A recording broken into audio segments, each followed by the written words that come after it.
Bien, buenas tardes. Es una muy linda reunión la que tenemos. No habría imaginado un mejor comienzo para este nuevo ciclo de reunión de jóvenes. Así que antes de abrir las escrituras y explicar de qué va esta pequeña serie, les invito a que tengamos un momento de oración. Padre Santo, Dios bendito, te queremos dar las gracias porque tú permites que podamos interrumpir nuestras rutinas cotidianas, Señor, y apartar un poco de tiempo para estar en tu presencia, para escuchar de tu palabra y sobre todo para aprender más y más de la persona del Señor Jesús. Bendice esta reunión, permite que podamos disfrutar de tu palabra, que ella pueda ser atesorada en nuestros corazones, que tu Santo Espíritu se mueva con libertad entre nosotros y que podamos tener una reunión en paz y en armonía, Señor. Bendice a todos los jóvenes que están acá, Señor, guárdalos en todos sus caminos y esto lo pedimos en el nombre del Señor Jesús. Amén. Espero que esta reunión sea tan memorable como la última. Me imagino que la última fue memorable, insistiría, pero no por el contenido del mensaje. Así que por eso hay que orar porque podamos tener esta reunión en paz y en armonía. Ahí está el título de la serie que me propongo, en la gracia de Dios, compartir con ustedes. La transmisión generacional de la fe. Y para explicar, en términos más bien simples, qué es esta cosa de transmisión generacional o intergeneracional de la fe, les tengo como un video provocador para abrir la discusión. Gracias, Alexis. ¿Alguien sabe la imagen que estaba en el... ¿Puede reconocer la imagen que estaba en la presentación? Como en el titular. ¿Sí? Me imagino que no es nada muy raro. Ya, dale, ahora sí. Quiero que presten atención a esta pequeña secuencia de videos. Ahí está.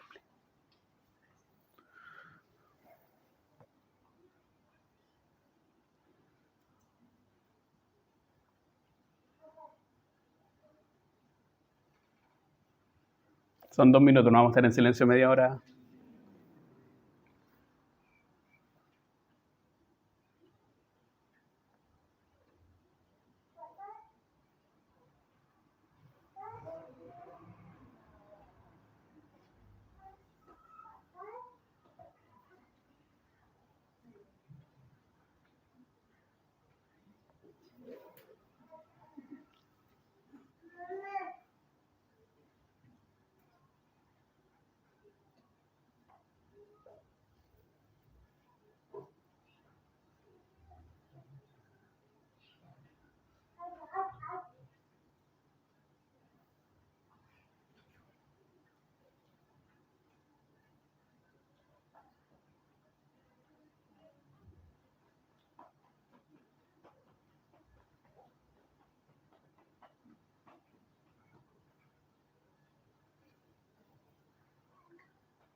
Eso es. Lo que he intentado explicar con este video es uno de los errores más frecuentes en una de las pruebas más bonitas del atletismo, que es la posta 4x100. Ustedes podrán entender que hay pruebas de velocidad que son individuales, pero hay pruebas de velocidad que son en equipos. Y la gracia de estas pruebas de relevos, donde se pasa un bastón que nosotros le llamamos en español testimonio, y el nombre es bien indicador de eso, toda la ciencia o todo el arte de esto consiste en ese momento clave donde se produce el traspaso del testimonio de una mano a otra. Independiente que tú puedas ser el más rápido de todos, si ese pequeño acto de traspasar el bastón, el testimonio a otro fracasa, toda la carrera fracasa. Acá lo que hemos visto son bloopers, no de gente ensayando en el colegio, estos son Juegos Panamericanos, Juegos Olímpicos, y no de la selección chilena ni de la selección boliviana, es el equipo estadounidense.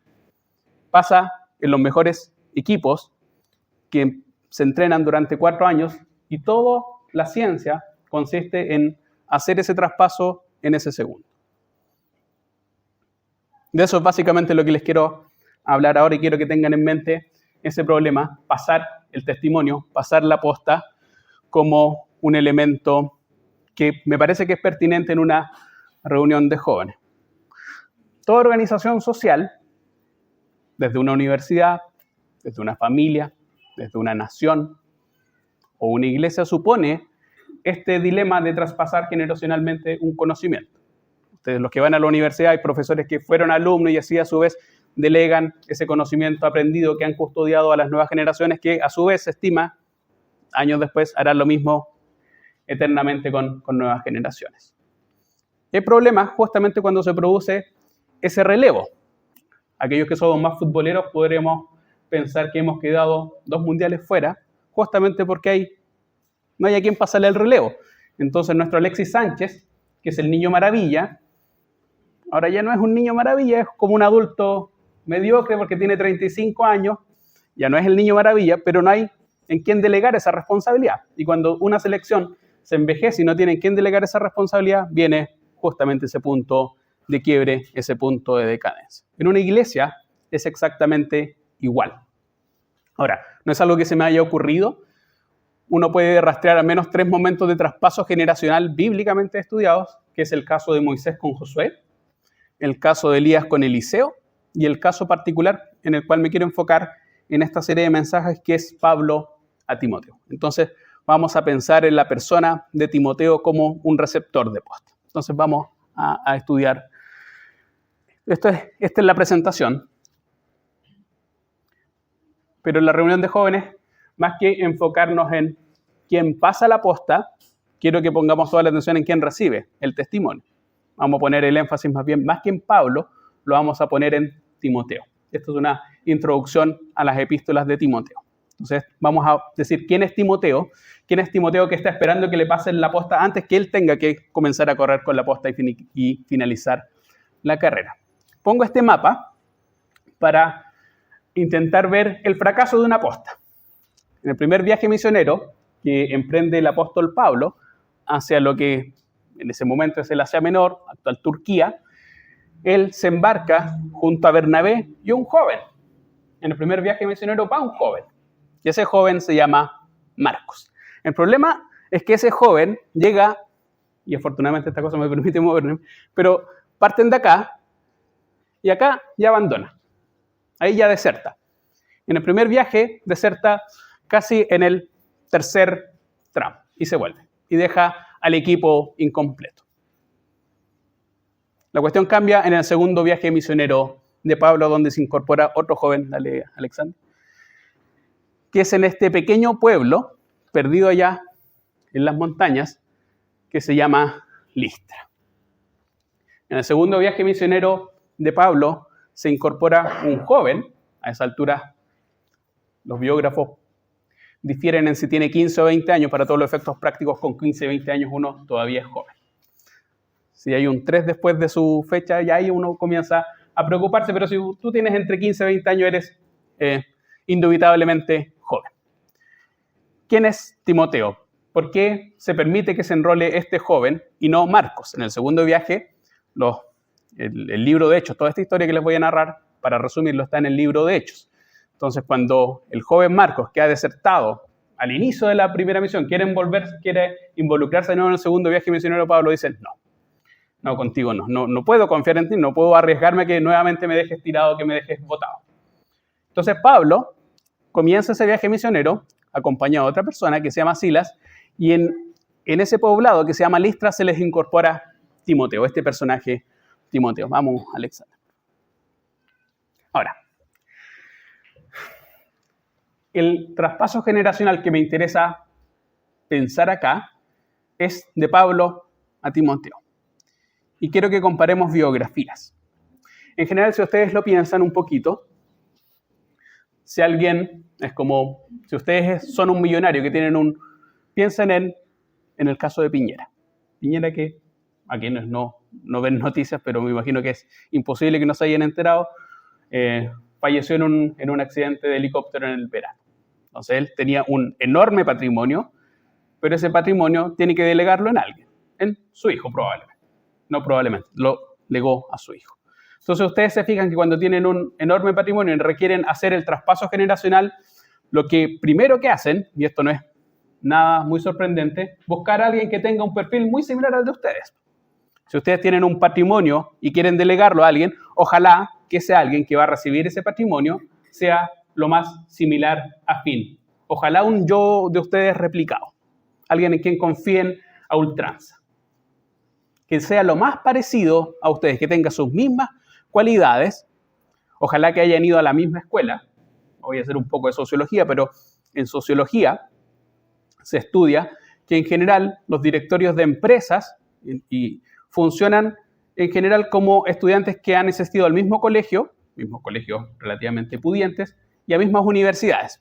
En general, personas que se parecen muchísimo por sus recursos, por sus estudios, por sus creencias, por los lugares que frecuentan. Pero en las cosas de Dios no es así. De hecho, si uno compara a Pablo con Timoteo, y esa es la especie de comparación que les pongo ahí con la información extractada en el Nuevo Testamento, no podrían tener un perfil más disímil, no podrían ser más diferentes, no pegan ni juntan. Pablo, por ejemplo, en el primer caso, en términos étnicos, él se define, algo que para el mundo judío de la época era muy preciado, como circuncidado al 8º día, del linaje de Israel, de la tribu de Benjamín, hebreo de hebreos. Como hebreo de pura cepa, sin ningún tipo de mezcla.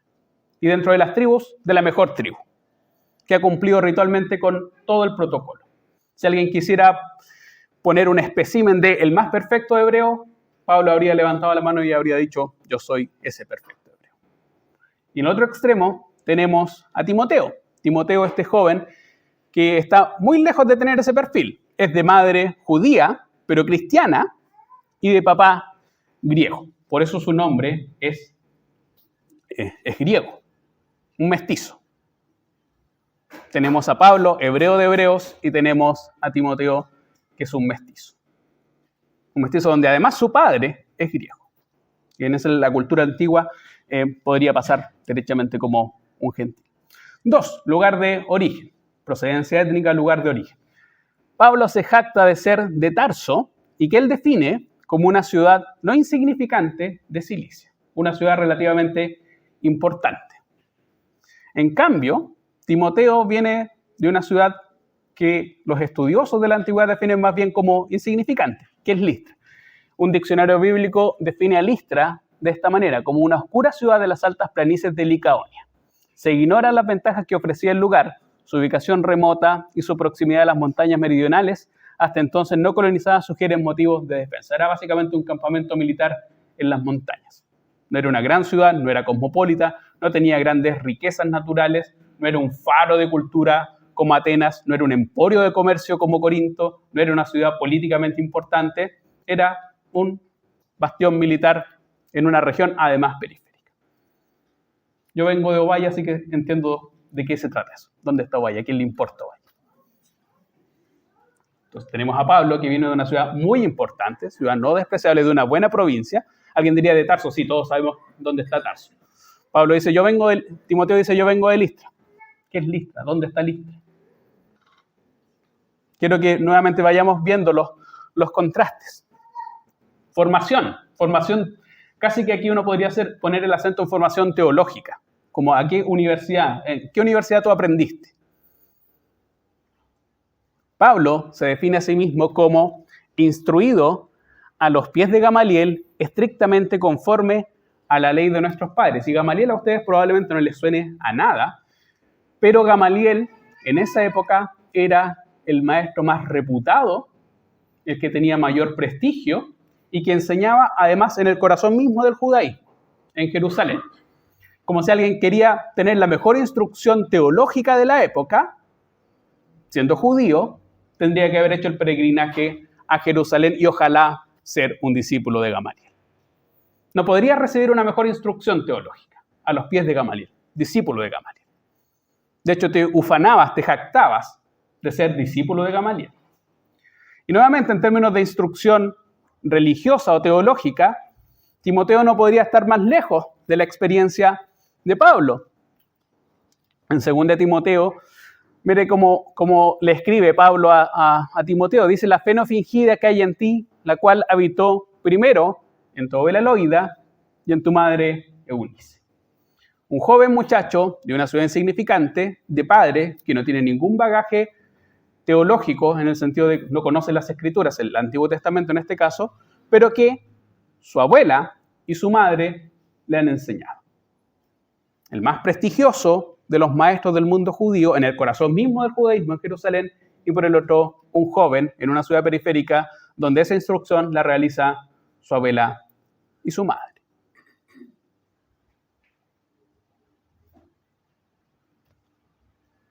En el mundo norteamericano existe algo así como lo que se llama Ivy League. Son 8 universidades de la costa este y en general los directorios tienden a contratar gente que haya ido a la misma universidad. Y se ufanan de eso. Aquí han visto una serie que se llama The Office. Andy, personaje se jacta hasta el hartazgo de venir de Cornell. Esa es una de las universidades de la Ivy League. Lo mismo estaría diciendo Pablo. Yo fui instruido a los pies de Gamaliel, alguien particularmente importante. Una flor, me jacto, me ufano, que todos sepan. En cambio, Timoteo, una ciudad pequeña, educado por su abuela y su madre. En términos de personalidad, esto me parece también un contraste súper notable. En parte de esa autobiografía que tiene Pablo en Filipenses, él se define en cuanto a celo, en cuanto a pasión, en cuanto a vehemencia, en términos de defender una creencia, él se define como perseguidor de la iglesia. Y en Hechos 26, si pueden, me acompañan en Hechos 26, cuando él está definiendo cómo era Saulo antes de conocer a Cristo, 26 del 9 al 11, dice, yo ciertamente había creído mi deber hacer muchas cosas contra el nombre de Jesús de Nazaret, lo cual también hice en Jerusalén, y yo encerré en cárceles a muchos de los santos, habiendo recibido poderes de los principales sacerdotes, y cuando los mataron, yo di mi voto. Y muchas veces, castigándolos en todas las sinagogas, los forcé a blasfemar, y enfurecido sobremanera contra ellos, los perseguí hasta en las ciudades extranjeras. Alguien vehemente, celoso. Él decía, yo lo quiero a él muerto. Yo doy mi consentimiento. Y lo voy a buscar allá.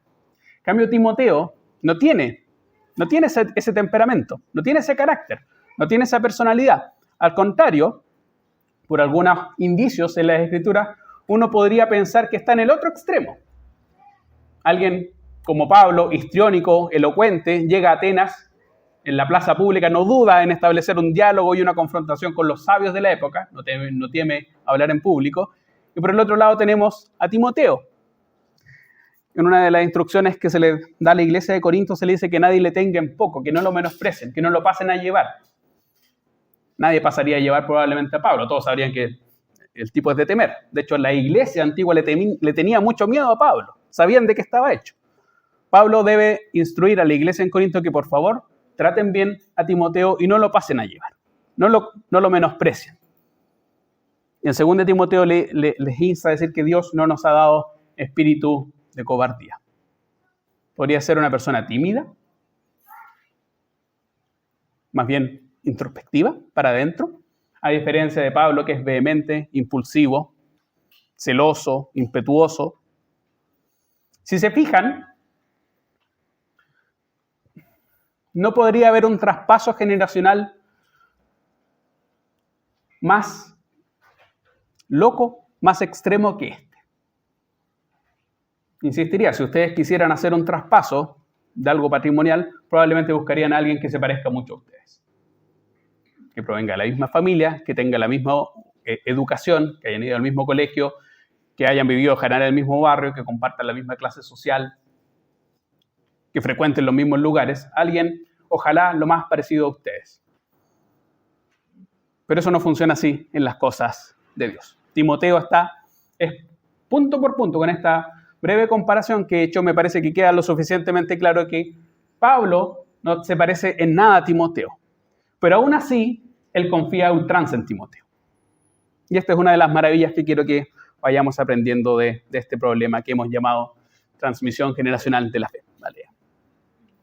Ahora, si Timoteo no se parece en nada a Pablo, ¿por qué confiarle tareas y misiones tan importantes?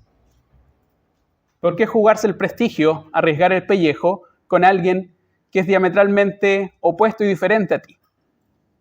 Es que si bien Timoteo no tiene las mismas cualidades de Pablo, sí posee otras que son particularmente valiosas en el problema que estamos esbozando acá. Lo primero es que cuando en el segundo viaje aparece este joven que se incorpora en Listra para el segundo viaje misionero, él ya es una persona que se nos indica en la Escritura que Timoteo se incorpora por poseer una cualidad y solo una cualidad. El libro de Hechos no menciona ninguna otra cualidad más de Timoteo que esta, que poseía buen testimonio. Las personas que lo conocían en un área de 20 kilómetros a la redonda, Listra e Iconio, daban buen testimonio de él, hablaban bien de Timoteo. Como si hicieran una encuesta. ¿Qué opinas de Timoteo? ¿Es confiable? Sí, confía en Timoteo. Eso es lo único que se nos indica respecto al perfil biográfico de Timoteo, que hace que Pablo, que deja fuera de la misión a Marcos porque no confía en él, sea proclive a incorporar a este nuevo joven. Cuando se incorpora, cuando lo conoce, tiene 15 a 20 años. 2. Porque pese a que parezca ser tímido, Timoteo es valiente. Yo estoy casi seguro que Timoteo ya conocía a Pablo. Pablo no era la primera vez que pasaba por Listra. Si alguno de ustedes lee el libro de Hechos, va a ver que la primera vez que aparece Pablo en el pueblo donde vivía Timoteo, la experiencia no fue para nada alegre. A Timoteo lo apedrean y lo echan fuera de la ciudad y lo dan por muerto. Ese es el debut de Pablo en Listra. Lo dan por muerto, lo apedrean y lo dan por muerto. Y yo me imagino que el niño, joven Timoteo, que está expectante, conoce a Pablo de esa manera, esa es su primera aproximación. No dudo que haya sido alguno de los testigos del apedreamiento de Pablo. Entonces, si te dicen, te invito a este viaje misionero, no es una gira de estudios, pues chiquillos, no es una cosa a un resort con personas, con tutores, donde saben que tienen seguro y lo van a pasar bien. Si Pablo, que lo dieron por muerto, apedreado, le dice, te invito a un viaje misionero, tú tienes que pensártelo varias veces. Y sin embargo, conociendo de qué se trataba el viaje misionero, Timoteo va. Va y a diferencia de Marcos, no renuncia, no recula, no da pie atrás. Ahí ya tenemos un par de características que nos van perfilando quién es este joven Timoteo. Buen testimonio, tiene disposición. Esto es particularmente interesante, esta tercera cualidad, y me gustaría explicárselas. Porque en uno de los escenarios se dice que antes de embarcarse, ya consciente de todos los riesgos que tiene por delante, él decide circuncidarse voluntariamente. Y esto tiene que ver con una preocupación autoimpuesta de eliminar cualquier motivo que enturbie, que estropee, que sea un obstáculo para la exposición del Evangelio. Recuerden que si uno lee el libro de Hechos, cada vez que Pablo va a un lugar, lo primero que hace es predicar en una sinagoga.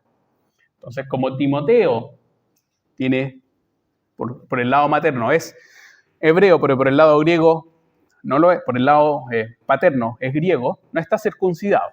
Entonces, probablemente se anticipan diciendo que si tu estrategia siempre es ir y predicar en una sinagoga, lo primero que van a decir los fariseos es, él no está circuncidado, tú estás enseñando cualquier otra cosa, la Biblia no habla de esto y por lo tanto hasta ahí nomás llegó el plan.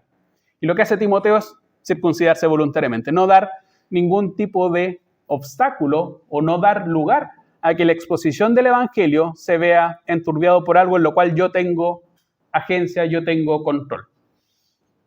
Esa disposición probablemente la aprende también de Pablo. Pablo dice, me gusta cómo lo pone la NTV en 1 Corintios 9:2, cuando estoy con los que son débiles, me hago débil con ellos porque deseo llevar a los débiles a Cristo. Sí, con todos trato de encontrar algo que tengamos en común y hago todo lo posible para salvar a algunos. Hago lo que sea para difundir la buena noticia y participar de sus bendiciones. Hago lo que sea. Si para embarcarme en esta misión, que es peligrosa, pero cuyo único propósito es exponer el Evangelio, me tengo que circuncidar para ahorrar cualquier obstáculo, para que nadie se interponga, entonces yo lo hago, no tengo problema. Y eso es por preocupación por los demás.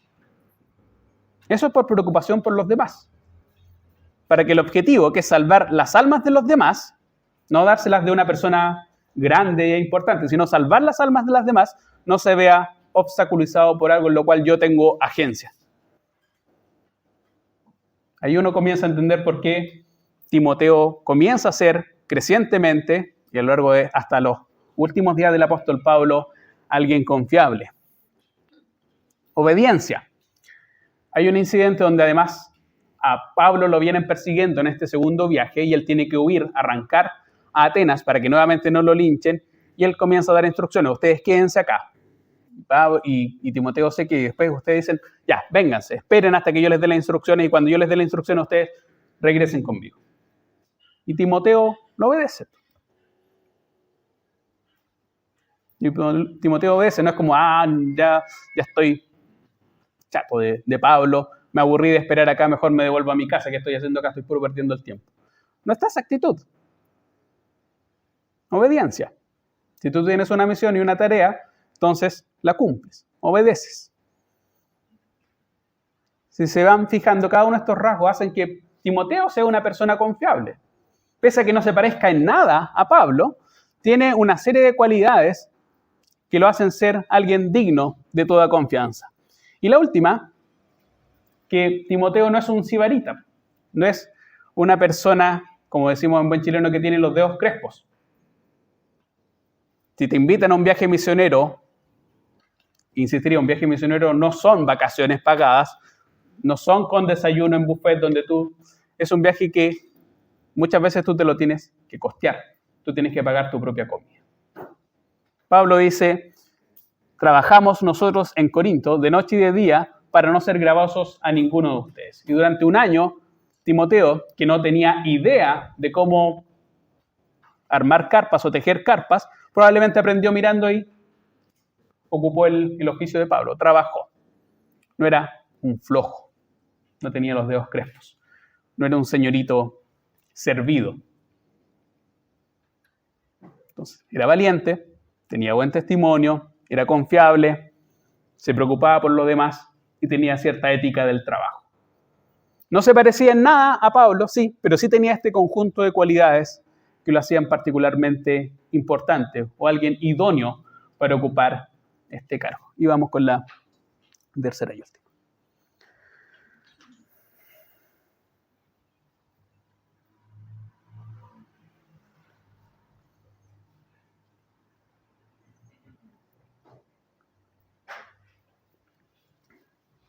Esta es la introducción a las cartas de Timoteo.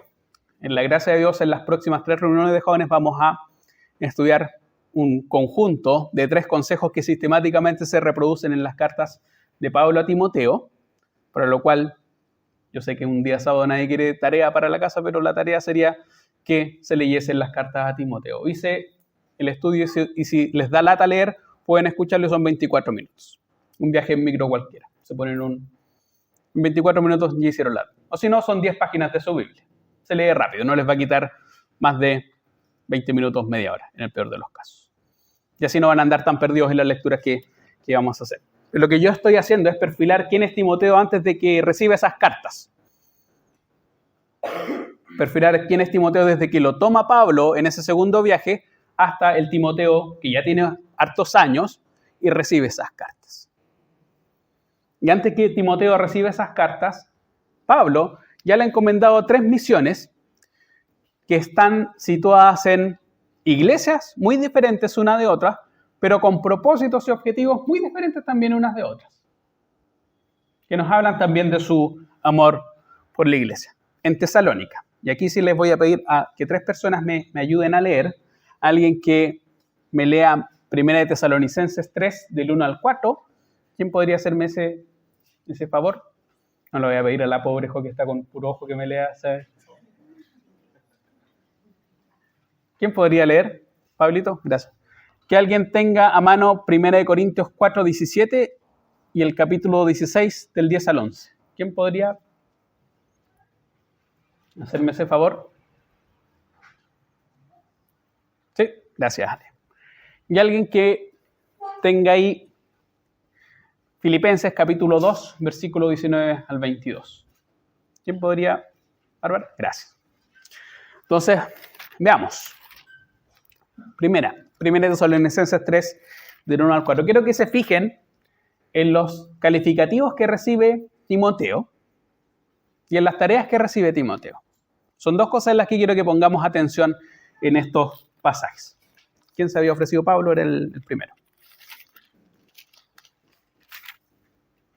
Por lo cual, no pudiendo soportarlo más, acordamos quedarnos todos en Atenas.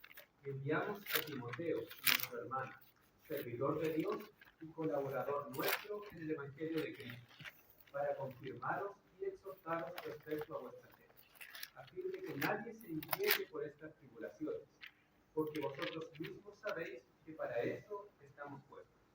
Porque también, estando con vosotros, os predecíamos que íbamos a pasar tribulaciones, como ha acontecido y sabéis. Muchas gracias, Pablo. ¿Cómo se define acá a Timoteo? Los adjetivos son bien notables. Además de ser hermano, y ahí no hay nada muy impresionante en tildar a alguien de hermano. Uno, de hecho, puede reconocer fácilmente cuando alguien proviene de alguna iglesia evangélica porque se hermanean entre ellos, ¿no? Entonces, tratar a alguien de hermano no es ningún distintivo muy rimbombante. Entonces, el hermano Timoteo ya puede ser como nada en particular, nada especial. Pero, sigue la carta. Servidor de Dios.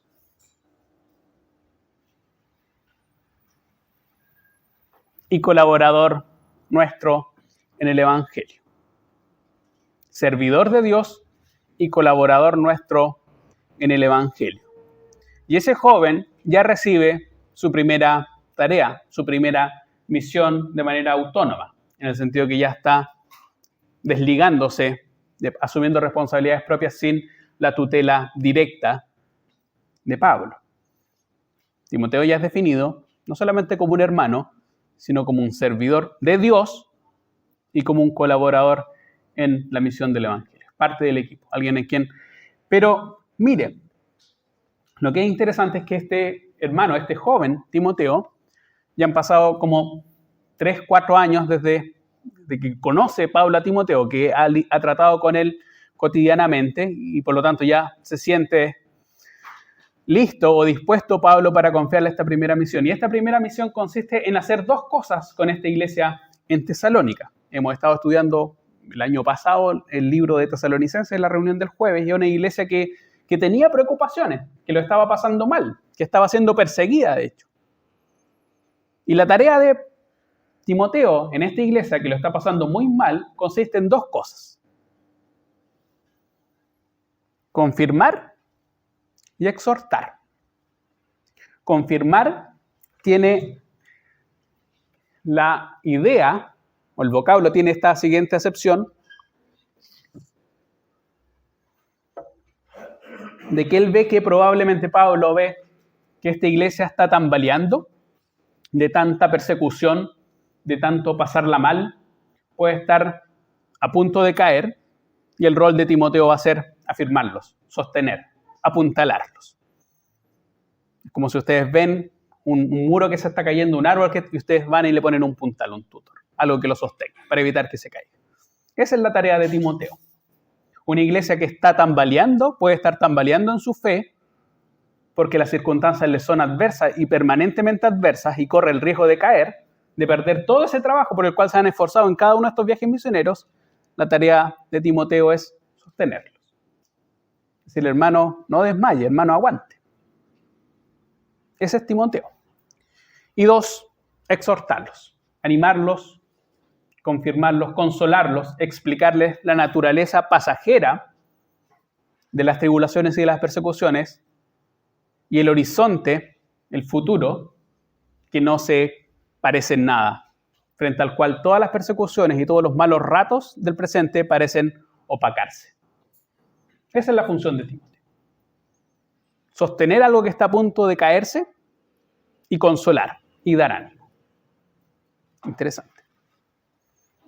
Quizá por eso el perfil de Timoteo no es de vehemencia, de celo, sino más bien quiero que puedan ir entendiendo por qué para alguien con esas características, con esa personalidad, las misiones o las tareas y las funciones son también difíciles o más bien están acorde con tu personalidad.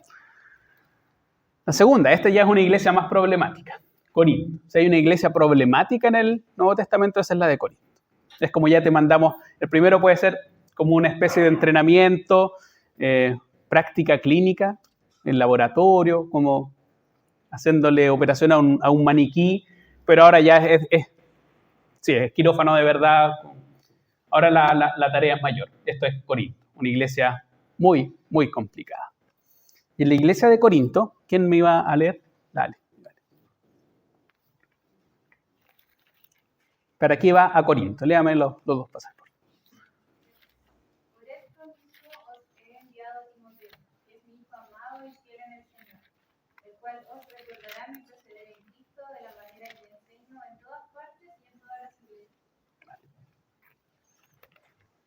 Y si llega Timoteo, mirad que esté con vosotros con tranquilidad, porque él hace la obra del Señor así como yo. Por tanto, nadie le tenga en poco, sino encaminadle en paz para que venga a mí, porque lo espero por los hermanos. Perfecto, muchas gracias. Había dicho que la iglesia de Corinto era particularmente complicada y mandan a Timoteo a corregir problemas.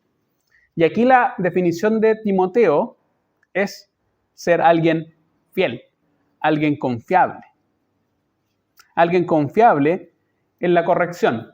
Es decir, si alguien va a corregir algo que está mal, tú puedes confiar que aquel que corrige no está igual de mal que a los que está corrigiendo. Eso sería absurdo. Si la iglesia está mal, porque está creyendo en doctrinas que son erróneas, Pablo puede delegar la responsabilidad de corregir esa iglesia porque sabe que Timoteo es fiel, que es íntegro, que el trabajo que él está haciendo, tal como lo dice en la segunda parte de lo que leyó la Ale, sería con tanta autoridad como se le hiciera a Pablo mismo. Así que no le tengan en poco. Si habla Timoteo y los corrige, obedézcale tal como me estarían obedeciendo a mí, porque él es fiel. Él es fiel.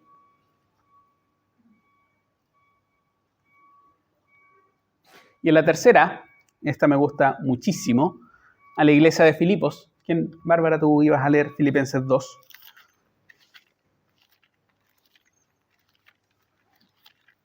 Espero en el Señor Jesús enviaros pronto a Timoteo, para que yo también esté de buen ánimo al saber lo que ha pasado, pues a ninguno tengo del mismo ánimo, y que tan sinceramente se interese por nosotros, porque todos buscan lo suyo propio, no lo que es de Cristo Jesús.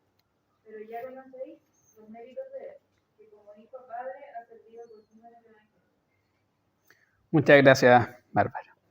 Acá la misión es más reconfortante.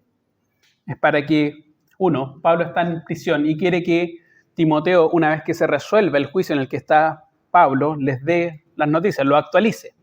En tiempos sin internet, en tiempos sin celular, en tiempos sin WhatsApp. Tú requieres que alguien que ha sido testigo te cuente cómo terminó el juicio y los dilemas y los problemas del apóstol Pablo con esta iglesia que era particularmente cercana a su corazón y que verifique cómo han estado ellos en su crecimiento espiritual después de la última vez en que los vieron. Y acá se define a Timoteo como del mismo ánimo. Esa palabra es súper interesante porque las tres descripciones que hace de Timoteo como alguien del mismo ánimo, como alguien que no se interesa por lo suyo propio, sino por los otros, y como alguien que le sirve a Pablo, son las mismas características que si se leen los capítulos, el 1 y el 2, van a entender que es lo que Pablo les pide a las iglesias, a la iglesia en Filipo. En el capítulo 2 dice, mire, completad mi gozo, versículo 2, sintiendo lo mismo, teniendo el mismo amor, unánime, sintiendo la misma cosa. No podría ser redundante. Y lo que Pablo acá está diciendo es que nadie tiene el mismo sentimiento. Mi esposa dice cuando a veces nos pensamos lo mismo sin decirnos, la unimente. Casi que podría ser una traducción literal. La misma mente, la misma mente. No conozco a nadie que piense exactamente lo mismo como Timoteo. Llega tanto nuestra compenetración espiritual que estamos pensando lo mismo. Pero no lo mismo en términos de banalidades, sino lo siguiente. ¿En qué se expresa ese pensar lo mismo, esa unanimidad? En que ambos nos caracterizamos por preocuparnos más por los otros que por nosotros mismos. Pues a ninguno tengo del mismo ánimo y que tan sinceramente se interese por vosotros, porque todos buscan lo suyo propio, no lo que es de Cristo. Pablo lo que está diciendo es, si hay alguien que comparte conmigo la pasión de preocuparse por los demás y no buscar lo suyo propio, ese es Timoteo. En eso sí que nos parecemos. Habíamos dicho en las láminas anteriores que Pablo y Timoteo no se parecían en nada, en esto sí se parecen. Pablo dice, si hay algo en lo que sí realmente me importa parecerme a Timoteo, es en esto. Que sintamos la misma cosa, y esa misma cosa es no poner nuestros intereses en privilegio, en primacía respecto a los otros. Todos buscan lo suyo propio, no lo que es de Cristo Jesús. Y lo que es de Cristo Jesús es alcanzar a los otros para el Evangelio. Y Pablo también le ha dicho lo mismo a la iglesia. Mismo capítulo 2, versículo 4. No mirando cada uno por lo suyo propio, sino cada cual también por lo de otros. Lo que le estoy pidiendo que hagan ustedes, miren, quieren ver ese ideal graficado en una persona, Timoteo. Lo que le estoy pidiendo ya hay una persona que lo cumple. Timoteo es así. Y en la misma oración, que aparece ahí como humillación, exaltación de Cristo, que él dice, se despojó a sí mismo tomando forma de siervo. Actúen como el Señor Jesús. El Señor Jesús nunca pensó en sí mismo, sino se postergó privilegiando a los demás, sirviéndoles y llegándola a servirles en la prueba máxima de amor que es dando su vida en la cruz. Y Pablo define a Timoteo como que me ha servido conmigo en el Evangelio. Ha sido un esclavo en el servicio por el Evangelio. Eso podría ser una traducción mucho más precisa. Y ustedes, y esto es lo que ya voy a ir cerrando. Dice, porque ustedes ya lo conocen, ya conocéis los méritos de él. Y me gusta mucho cómo lo define la NTV. Ustedes dicen, ustedes saben cómo Timoteo ha dado muestras de lo que es. Ustedes no lo conocen por lo que él cree que él es, sino más bien cómo él ha expresado lo que realmente es. Si recuerdan, parte de lo que veíamos el año pasado es, no importa tanto quién tú pienses que eres o lo que digas respecto de ti mismo, sino cómo tus hechos son o no congruentes con lo que tú predicas. Ustedes saben que Timoteo es concordante y coherente entre lo que dice y lo que hace. Ustedes ya saben cómo es. Y no podría haber una mejor definición de alguien que eso. Alguien totalmente congruente. Con esto voy cerrando. 3 cosas que hemos podido aprender. A modo de introducción general de presentación del tema. Y en el próximo martes yo quiero que nos enfoquemos en 3 como consejo. Las epístolas de Timoteo, voy a hacer un spoiler para entenderlas, es, sobre todo en la segunda carta, Pablo está a puertas de la muerte. Casi que la segunda carta de Timoteo uno podría leerla como el testamento de Pablo. Está viejo, solo, cansado, con la muerte rondando a puertas y en una cárcel, abandonado. Y ahí escribe ese testamento que es la segunda epístola a Timoteo. Timoteo, a ti te va a tocar sucederme. Entonces quiero que piensen en las cartas de Pablo a Timoteo como el testamento de Pablo a Timoteo. Es como, te entrego este testamento y si quieres correr el trecho que te falta hasta la mesa, enfócate en 3 cosas. Al menos les voy a hacer el adelanto. Cuida tu doctrina, ten cuidado de ti mismo, cuida tu testimonio y no descuides tu disciplina espiritual. Así podría sintetizarse lo que vamos a ver más adelante. Pero quiero concluir con 3 ideas centrales en esta primera sesión. Y es es lo siguiente, y quiero que probablemente haya quedado un poquito claro, que tú tengas una trayectoria biográfica diferente a quienes te antecedieron, que tu vida no se parezca en nada a los que te pasaron la posta antes, no significa que tú debas sentirte mal por eso o que tú no tienes ningún propósito o ninguna misión.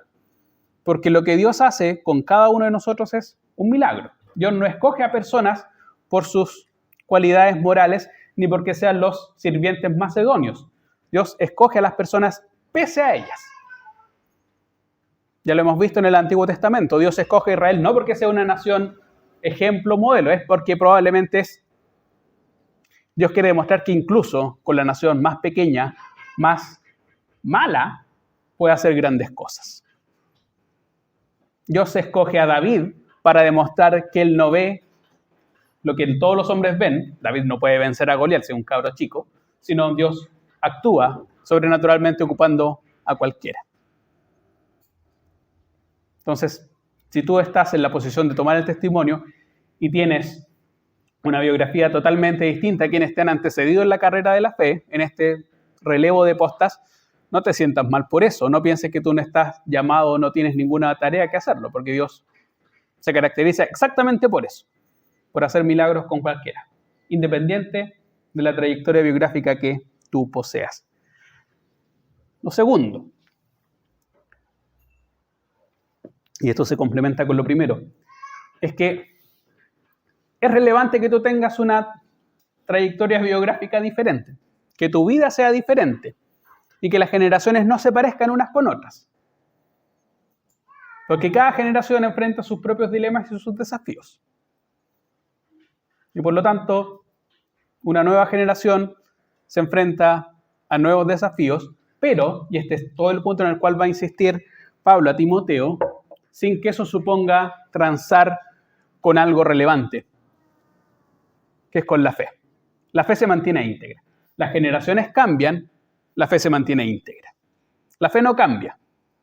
Lo que cambian son las personas que sostienen el testimonio, los dilemas y los desafíos que esas generaciones encuentran durante su carrera, pero lo que no cambia es el testimonio. El bastón que se entrega en la carrera es siempre el mismo.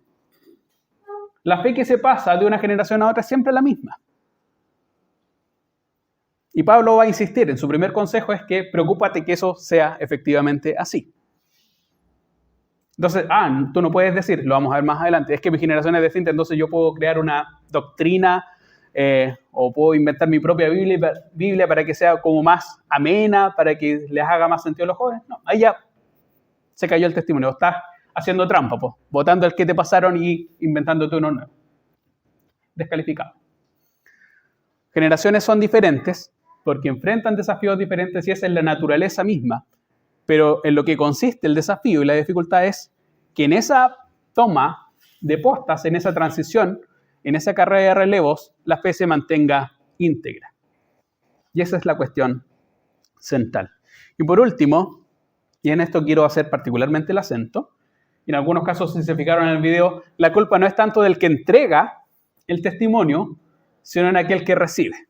En el caso más chistoso, alguien que se atravesó y se puso y chocaron los dos, y era un poco ridículo. O alguien empezó a correr antes, o no empezó a correr lo suficiente.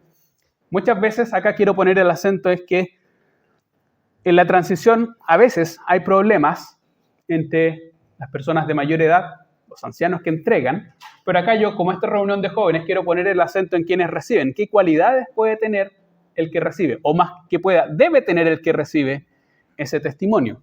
¿Quiénes de ustedes nos van a acompañar ya no como auditorio, sino ayudándonos en la exposición, en la proyección, en los cantos, en el reparto de la once, en todo lo que en 10 años más? ¿Quiénes de ustedes van a estar acá en la misma iglesia en 10 años más, 20 años más, 15 años más?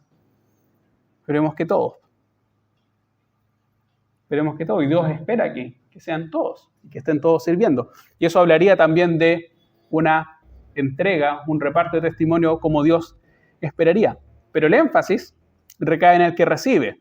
Y el que recibe tiene que estar dispuesto a recibirlo. Imagínese una carrera donde al que le van a pasar dice, no quiero recibirlo. Hasta ahí no me llegó, equipo descalificado. Último. Van a hacer el ridículo como las chinas que estaban ahí en el video que no sabían cómo hacerlo. hicieron el ridículo. Eso, si ustedes lo pueden buscar en el YouTube como la peor pasada de posta de la historia, le va a aparecer inmediatamente eso. Tú tienes que estar dispuesto a recibirlo. No solamente estar dispuesto, sino sobre todo preparado. Tienes que ir desarrollando cualidades aquí y ahora para cuando ese momento te tome bien preparado y no se produzca justamente este desastre. Que el Señor quiera bendecir su palabra y nos ayude en las reuniones que tenemos por delante. Oramos para terminar.